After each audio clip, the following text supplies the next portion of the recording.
Maybe it's a delicacy. Maybe it's something that we enjoy doing. Maybe we just want to have a butter fried chocolate covered cicada because it's delicious. If your lawn is currently flooded with cicadas, you might be looking for a way to get rid of these noisy little invaders. But have you thought about just eating them? Some cultures consider insects a delicacy, and billions of humans eat them on a regular basis. Others relegate bug consumption to schoolyard dares and those weird little novelty lollipops. Remember those? But increasingly, skeptical folks are coming around to the idea that insects might just taste good. Slimy yet satisfying. And I've brought in my favorite insect-eating ambassador and chef, Joseph Yoon, to tell us all about nymph kimchi, deep-fried cicadas, and other delicious dishes you can prepare with ingredients plucked fresh from your own backyard. For Scientific American Science Quickly, I'm Rachel Feltman. My name is Joseph Yoon. I'm the chef and founder of Brooklyn Bugs and also an edible insect ambassador. And we have had a lifelong love of insects, but we've never really considered eating or cooking them in a serious manner until 2017, when an artist approached us to work on an art project to help conquer her fear of insects by eating them. And I said yes immediately because I love to think about ways to integrate art into my life and into my work. When I began researching edible insects, I came upon the UN's FAO, the Food and Agricultural Organization, report in 2013, Edible Insects: Future Prospects for Food and Feed Security. And this report was and continues to be my guiding North Star.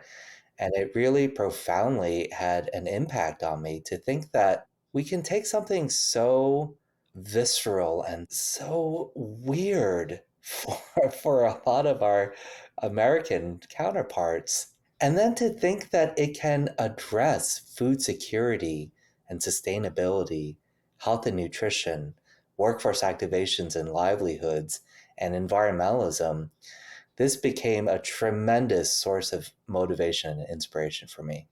I've heard you say before that as a chef, your top reason for eating insects will always be taste. So let's start there instead of with all the environmental and health arguments for eating bugs. What are your favorites and what do they taste like? Yeah, what I love is that when we begin to talk about flavor profiles with edible insects, I like to first have people imagine, describe for me the flavor of chicken without using the word chicken. We begin to realize the difficulty and challenges of describing flavors of things that we're even very familiar with. So, with that being said, there are over 2,000 known species of edible insects, all with such wildly different flavor profiles, textures, and functionality. And the manner in which we prepare them, what they're fed and reared on, and the substrate, the terroir, they will all have an impact on the ultimate flavor of the insects. So we're going to generalize a little bit and describe some flavor profiles for you, but I did want to just kind of preface it with some general notes. It's true. I could not tell you what chicken tastes like. It's really that question's gonna haunt me. So. So if we were to start with some of the basic insects, I mean, a lot of the flavor profiles are characterized as like nutty or earthy or mushroomy, and those are descriptive and accurate to a certain degree, but there are like how many hundreds of different nuts are there that taste so different? But as a general characterization of flavor, crickets do have a nutty, earthy flavor to them. Depending on how they're prepared, we can manipulate that flavor, just like if we were to cook something with garlic and aromatics like onions and ginger, it'll impact the ultimate flavor of the dish. One of the really interesting flavor profiles that I particularly enjoy are with various species of ants that have formic acid as a defense mechanism. So it gives it this really beautiful acidic sort of flavor, which is really surprising. Cicadas have a really beautiful nutty but also vegetal quality that's very distinct and unique. There are so many flavors to explore, and one of the more interesting ones may be with the male water bug. And they create this pheromone that's designed for mating, and it has this incredible je ne sais quoi that's aromatic and has like a certain fruity and amazing quality. And in Vietnam, they actually extract this pheromone and just put like one drop in their ramen to flavor the entire broth. Well, and you mentioned cicadas, and that was my excuse for getting you to come on. As, of course, many listeners are aware and perhaps even perturbed by, there is a cicada emergence currently. And yeah, I have heard from some of my friends who eat more insects than I do that cicadas are really delicious. I think you mentioned you might actually be out looking for some right now. Yeah, I am in Springfield, Illinois, where we're anticipating the co-emergence of Brood 13 and 19. In 2021, when Brood X emerged, I think that the metaphor of their emergence from social isolation, 17 years underground, and our own emergence from social isolation in May of 2021 made them a part of the zeitgeist of a particularly unusual year. And we were able to really discuss and talk about the importance of why we should consider eating insects, how sustainable they are, and how they can go towards addressing the UN 17 Sustainable Development Goals as well. And we begin seeing that over time, yes, there are a lot of people all around when these cicada emergences occur where people are eating insects. Well, particularly eating the cicadas. You'll see them popping up in ice cream shops, at pizza stores, as a special in restaurants. People are like, oh, we can eat these. What a novelty. Yeah. And so for folks listening who may see a bunch of cicadas around, is there a way for folks to safely, harvest and prepare cicadas that they forage themselves? Yeah, I like to think of this as really considering the best food handling practices. And so we want to be safe. Make sure you're not in an area where there are cars passing. First of all, like don't just stop in the middle of the road. Don't go in like on private property or somewhere where you shouldn't be. And also be mindful of the environment. Are there risks of pesticides or pathogens or heavy metals that are in the area? Two, you want to make sure that the insects are healthy. And so you want to just be able to collect them when they're alive and you know that they're fresh and healthy. There are different stages of a cicada that you can collect from the nymph to the adult. If you are able to collect the nymphs, I think they're really incredibly special. I like to rinse them off and freeze them to euthanize them. For me, my all time favorite way to prepare them is actually in a kimchi. And kimchi typically has other arthropods like oysters or like shellfish or baby shrimp or perhaps like fish sauce. And so I love the inclusion of cicada nymphs to create that umami. There are other ways just to like simply fry it up in aromatics like garlic and onions and ginger. For me, I like to add a little soy sauce, a little bit of mirin, and maybe a little sesame, and finish it off with some scallions and eat it along with your rice or stir fry or any variety of things. With the adults, they're almost like just picking berries off of a tree and or a shrub. I tend to avoid things that are low on the ground because maybe there's like animals that might be urinating there. So a little bit higher to, just to make ourselves like feel a little better about it. And then I like to again freeze them to euthanize them and then I rinse them off. A lot of people are like, "Oh, you must remove the wings." And I personally never do if I eat it myself. And I'm not sure where people think that they're the authority on eating cicadas. If you would like to remove the wings, you're certainly welcome to do so. In my all-time favorite preparation, I actually think the wings make it a lot better, both visually and taste-wise, which is a tempera frying of the cicadas. I like to do a really thin sort of cicada batter because then you could really see the cicada. And if you're really careful and you want to take the time, you could almost spread out the wing as well so that it's visible in the tempura fry. I think there's something really special to be able to pick it up from the wing and then dip it into your favorite sauce. I know there's a lot of popularity among with like using Old Bay. So if you want to like sprinkle it with like Old Bay and salt, or if you want to make an Old Bay sort of aioli as a dipping sauce, and if you want to go another step, I guess you could technically melt some butter, add some Old Bay and or hot sauce, whichever you like, and then like toss your tempura cicadas in it, kind of like you would like buffalo style fried chicken wings or something. And I encourage people to be creative and have fun. Think about your favorite dish and how you might be able to incorporate cicadas into them. I'm from the Delaware Valley, so I also love Old Bay. So truly, I have no excuse. I need to go eat some cicadas ASAP. Tell me a little bit more about what some of the benefits of increasing our insect consumption are. You mentioned a few briefly, but I'd love to hear more. So, when we talk about the sustainability of edible insects, one of the things that we're referring to is that it requires far less inputs for more outputs. So, what that means is that it requires less feed, less water, less land space to create an equivalent amount of protein than it does for other livestock. And they also produce far less greenhouse gas emissions compared to other livestock as well. So, what I like to think of is minimum input for maximum output. So, would we rather spend 2,000 gallons of water to produce a pound of protein or simply 1 gallon? And so, on the sustainability side, it makes a lot of sense.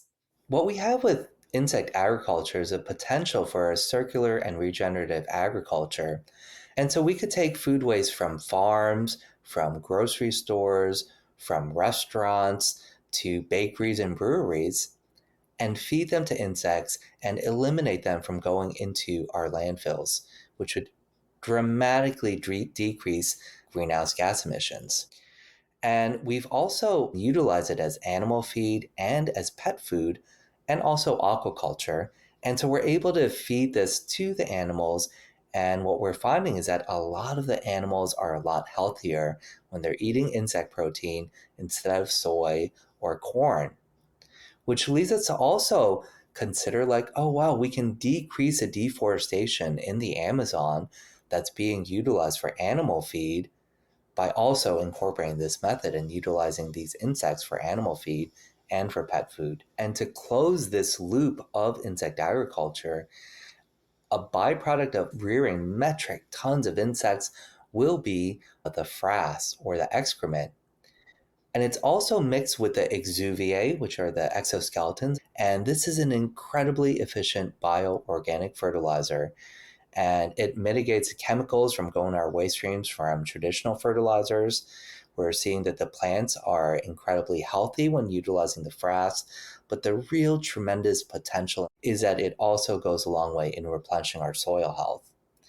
I really love to emphasize and encourage people to think about the potential and innovations of insect agriculture, not to put it in a silo, but how can we work alongside other ag systems really for the benefit of both us and the planet? For folks who, are intrigued, excited about the sustainability implications, but, you know, the taboo is just too much for them and cicadas don't feel like food.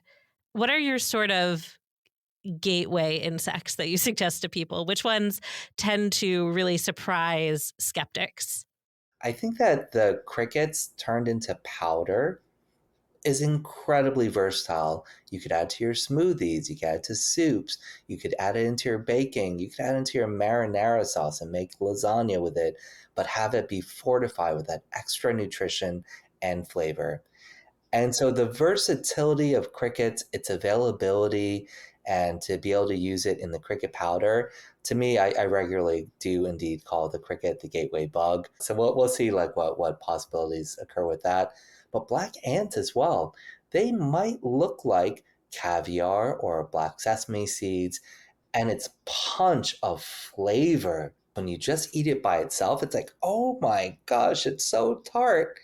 And then when you add it into avocado or guacamole, the flavors really beautifully homogenize. And I like to think it's kind of like a lemon. If you were to like bite into a lemon or squeeze a lemon, you're like, oh, so sour. How do you eat this? And you're like, oh, you have to learn how to eat it and add it in to really like accompany and be a part of the flavor profile and develop these flavors. And I think it's a similar thing with edible insects. We're at a point and a stage where a lot of people think of insects as like eating a whole insect.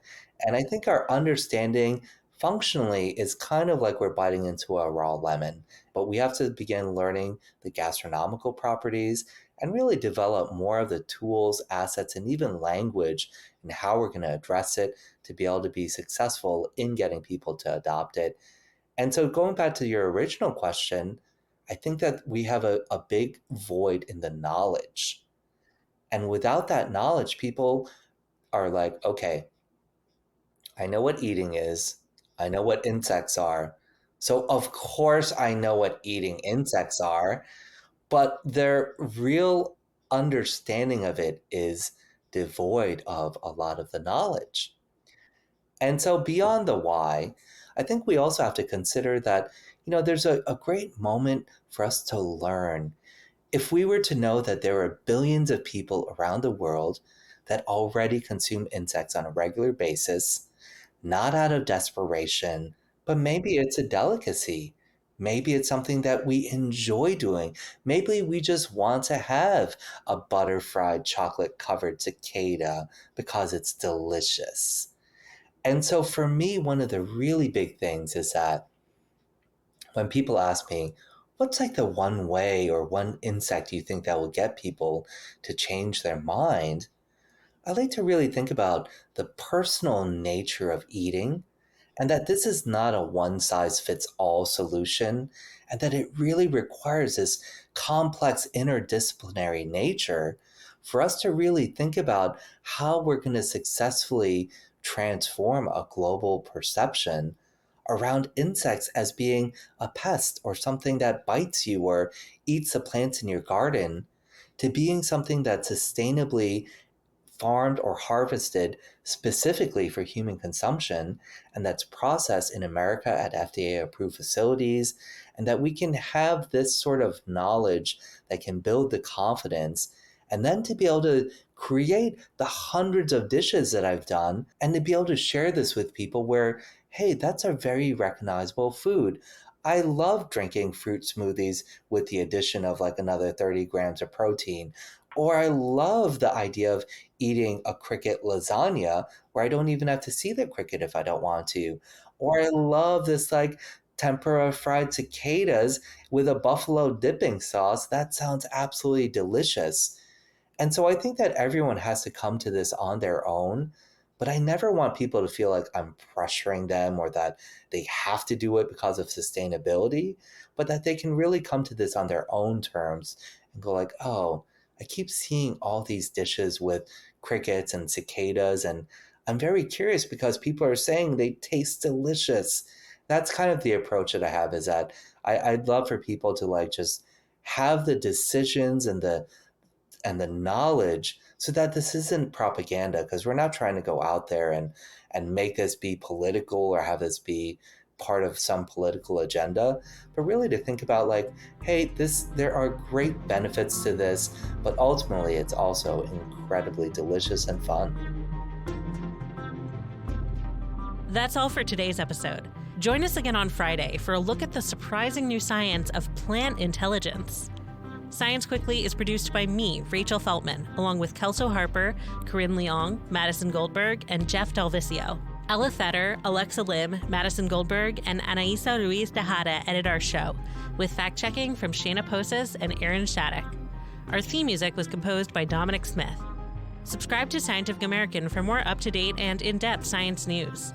For Science Quickly, I'm Rachel Feltman. Thanks for listening.